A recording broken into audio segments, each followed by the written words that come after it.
See, you know, I have you laughing a lot. See, life is too short going through it looking hopeless, tired, and ugly. Sometimes we take life too seriously. Oh, no. Make a commitment to be happy. Find little things just to get tickled about. And laugh. Find ways to be happy in the moment. A lot of people say, well, I'll be happy when I pay off all my bills. No, no, no. I'll be happy when I get my divorce. Oh, no, no, no. I'll be happy when the children go. Oh, no, no. You want to be happy now. See, there are no guarantees. No one says you're going to be here 2, 3, or 4 years from now. So you want to be happy right now in the moment. Repeat after me. I must make a commitment. I must make a commitment to be happy. To be happy. Right now. Right now. Right now. Right now. It's all I got. All I got. Shake somebody's hand on your right and left and say, you deserve to be happy.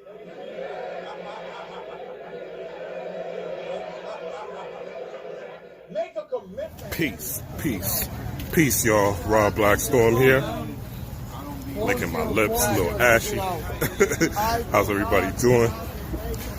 Just wanted to talk to y'all today about obstacles and how to overcome the obstacles that may occur. Right now, walking down Fordham Road in the Bronx, if you're familiar, and just thinking about spirituality. You know, a lot of things happen in life that are uncontrollable. No matter how many protection spells you do, no matter how much you think it's avoidable or that you could get away from issues, from struggle, from melodies or melodies, or however you say that word. You think you're not going to have challenges that occur in life, you're wrong. Because challenges are never going to stop. You know, I got some news today, very unexpected, you know. And honestly, the news was really dragging, and the news was so bad that it really was dragging me into a state of depression. This is shortly after I dropped the video yesterday called The Miracle Frequency. And I'm thinking, I'm like, yo, what the hell is going on? Like, why does this happen? And, you know, I ended up watching something. This is how spirit works, right? I'm going through this crazy shit. I'm thinking all type of crazy, depressive thoughts, right? And thinking all the wrong ways. All the shit that I talk about not doing. Here I am, repeating negative thoughts, processing negative ideas, visualizing things happening negatively in my future. And I'm doing this, right? And I'm like, yo, you know, and I'm sinking deeper and deeper and deeper.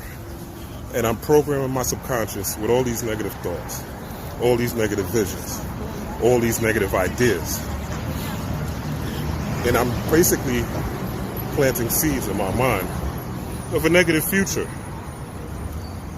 Now, the one thing about our DNA is it works based off A, your thoughts, B, your emotions, and C, your perspective on both.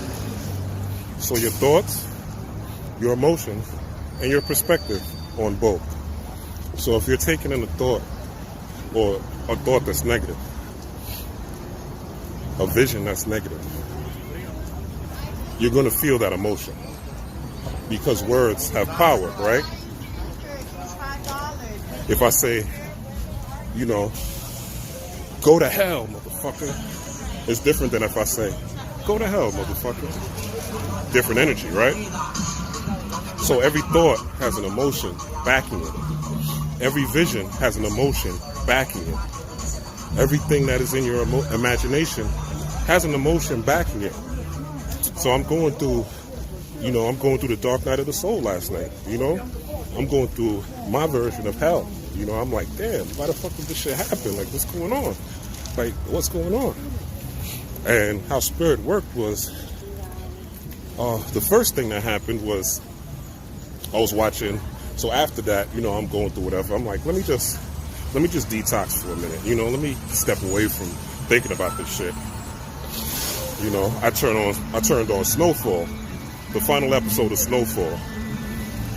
And in Snowfall, I watched, this is how crazy it is. I had watched half of like the first quarter of the show Snowfall, right? And I fell asleep. So I went back to the episode, and this is the last episode of season 3, by the way. And as soon as I turned on the TV to the episode, it's when the character Franklin hopped out, was in the tub. He had got shot, and he was listening to his mother. And his mother was telling him, yo, you're not going to quit school. You're going to keep fighting. You're going to find a way. You're going to make this change. You're going to go to another school. You're going to go to a community college. But you got to keep fighting. You got to keep going hard, right? That message was a message that I needed to hear yesterday. And that message is also something that we all need to hear from time to time. To keep fighting. To keep going. To keep pushing past the struggle. Because shit is going to happen. Unexpected shit is going to happen. And sometimes when this unexpected shit happens, at least in my case, is due to you not paying attention to what you need to pay attention to. And you not minding your own business. You not focusing on the things that you need to do, and you not being responsible. It's very easy to memorize and study spiritual concepts. It's very easy to regurgitate and, lip profess about spiritual culture, spiritual tradition, history, science, all these things that I know and apply, right? But the thing with being on this path and being responsible is that you have to be real about how consistent you are, right? And usually what happens with me when things are good, I'm all for the spirituality. I'm opposite. Most people go to spirituality when things are bad. I'm usually knee deep in it when shit is good, you know? Once I've manifested something and I, do my little rituals, say my prayers, do, light my little candles, and I see shit manifest, I start going harder with the spirituality. Much harder than I normally would. But now, when things get bad, well, not now, but when things get bad, my normal reaction is kind of to go into a shell and kind of stay away from everybody, stay away from everything. And sometimes that's necessary, Actually, that is necessary all the time. Because all the great prophets, Jesus, Muhammad, even if you think they're fictional characters, there is something to be said for solitude. That's all meditation is solitude, right? But there's value in solitude, with getting in tune with the darkness within yourself, getting in tune with your innermost thoughts, right? But the way DNA and Kundalini works is you have to stay active. You have to stay active consistently. And this is one of the biggest lessons that I'm learning, today going through this situation. Because I wasn't active consistently. And I wasn't, paying attention to what I needed to pay attention to because I wasn't active consistently. You have two things. You have DNA, and DNA is basically the hard drive of your body. And that DNA is shaped by epigenetics, meaning it's shaped by what you say, what you do, and what you think, right? That's how DNA is shaped. That's how your DNA is shaped, and that's how it changes based on what you say, what you think, and what you do. But that doing part, that Kundalini, is called RNA. And RNA is basically ribonucleic acid. It's part of DNA, but that's the Kundalini that we all talk about. And what that is that's action. That's being active. That's staying consistently active, right? And inconsistency and being distracted can rob you of your blessings, can rob you of things that are already good for you, could rob you of peace of mind, right? But once you are immersed in spiritual culture, the divine will guide you back. And when I say the divine, you could call that God, you could call that Allah, you could call that Jehovah, you could call that the universe, you could call that source energy, you could call that Akasha, you could call that Ra, you could call that Amen, you could call that Chi, whatever way you choose to designate divine energy, or energy that causes you to rise higher and be able to manipulate the matter on the planet to your benefit. But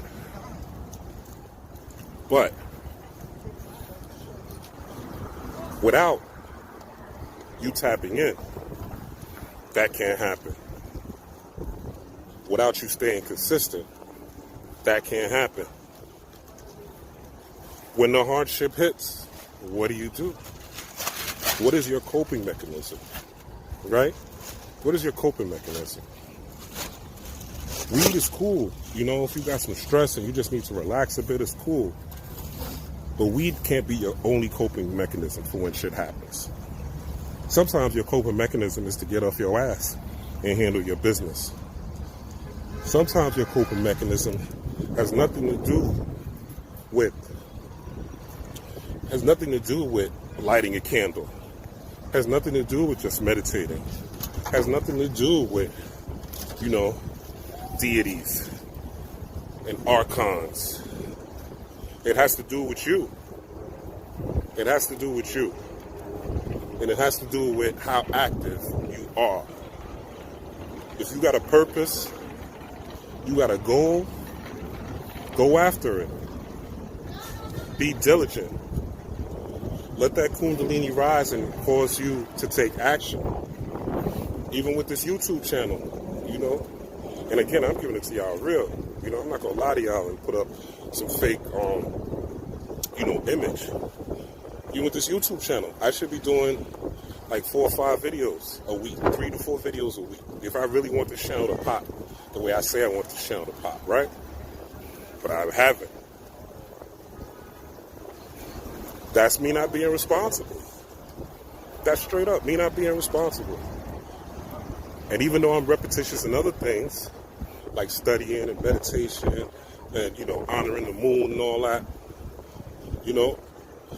me being active, doing the hands-on work, because this is my calling, this is my purpose.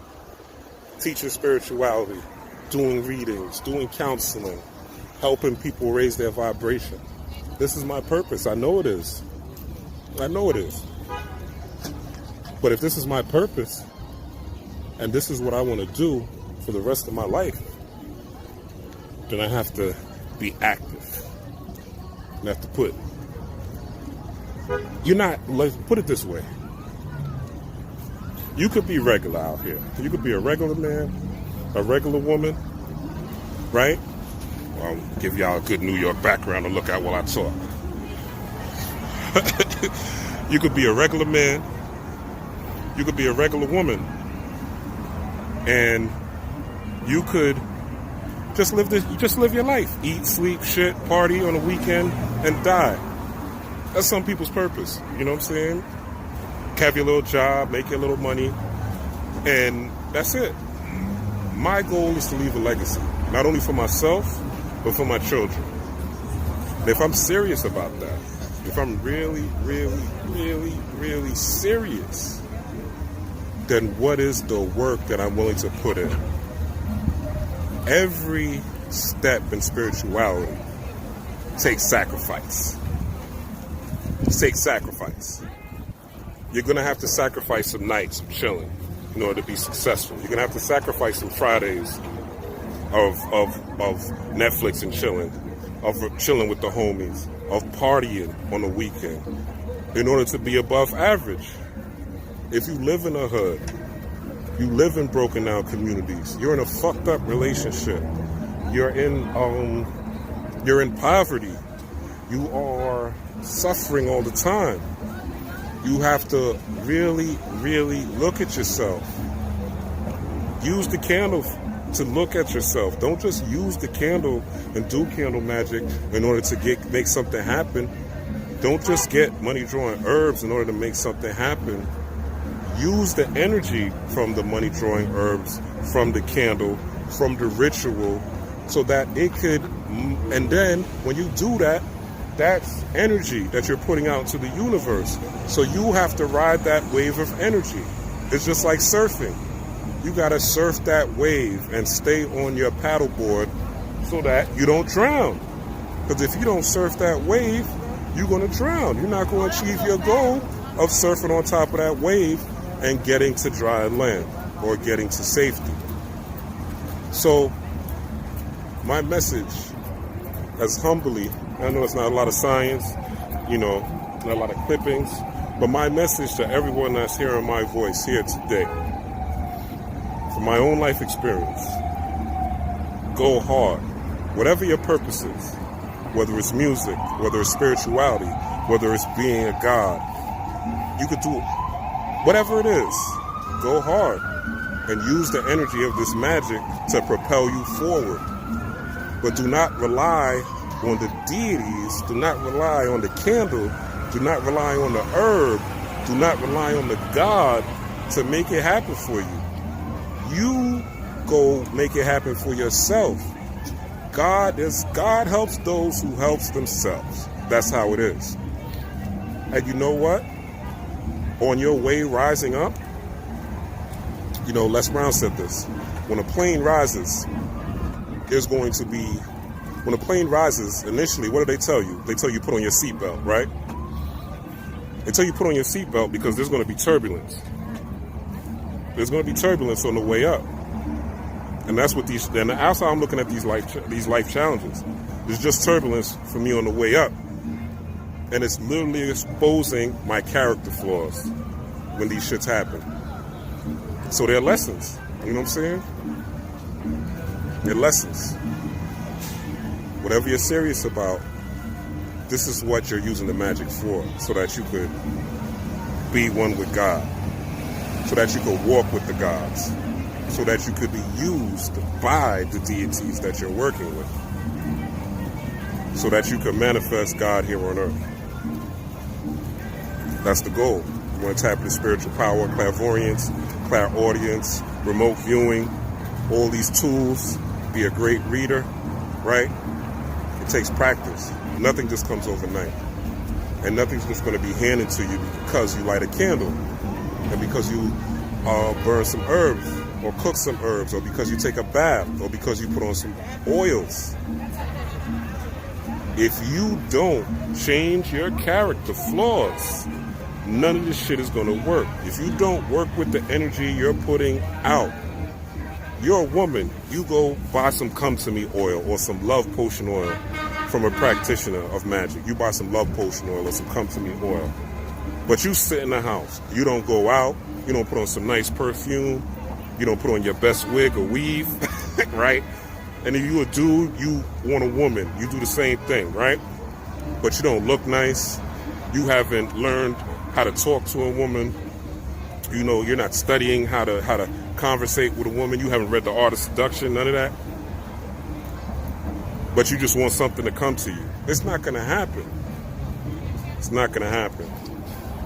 You have to be active to activate that kundalini. Epigenetics, what activates your DNA, what activates that junk DNA, which is your ancestors that are within you, that's activated by action, massive action, and sacrifice. You're going to have to sacrifice some things that you care for. It could be partying, it could be drinking, it could be smoking, it could be fucking, it could be too much TV, it could be too much gossip, too much Facebook, too much Instagram, too much TikTok, too many video games. A lot of dudes caught up. I was caught up in video games for a while. Too many video games. Wasting your time, right? Nothing wrong with playing video games maybe an hour or so a day, but if you're playing video games like I did for fucking 4 or 5 hours a day, you're wasting your life. And you're probably wasting your best years of your life because that's when you're really, really young. But you're wasting your life, especially if you're in the spiritual culture. And you claim to be about the spiritual culture. You're super wasting your life. Because all that stuff, you could be manifesting empires, not only for you, but for your future. And even if you don't have a family, you could be manifest that for your future family, or your future wife, or your future kingdom, or whatever you want in this world. But you're wasting it thinking that you achieve something by playing video games. So no matter what you go through, good or bad, stay active with this shit. Stay active with your spirituality. Stay active with your rituals. Stay active with your candles. Stay active with your growth. Stay active with your sigils. But don't forget, you got to surf that wave yourself. You have to put yourself in position in order to manifest these things that you want. Rob Blackstorm, peace, power, prosperity. I hope this message meets y'all in good health, good spirit, and good tidings. And if not, I hope you're working to fix it. Have a great day. This is one of my top 5 things that I want to get across to people if you really want to succeed. Have you seen Fight Club? Yeah. There's a moment in Fight Club where he puts his hand out and the guy puts a caustic solution on the back of his hand. It will hurt more than you've ever been burned, and you will have a scar. What are you doing? And it burns. And he tells him that he has to just leave it there. And he ends up holding his hand down so that he can't take it away at first because it hurts so badly. Stay with the pain. Don't shut this out. No, God! Look at your hand. And then finally he releases, and the guy has the strength to leave his hand there and let it just burn. And what I'm saying is you have a mechanism in your mind called the psychological immune system. Its job is to get you to pull your hand away, to wash off the thing that burns, and hey, you're fine again. Yeah. What I'm saying is what you have to learn how to do. If you want to be great, you have to learn to let it burn. The second I feel that impulse, Brendan, I say to myself, you don't get overwhelmed.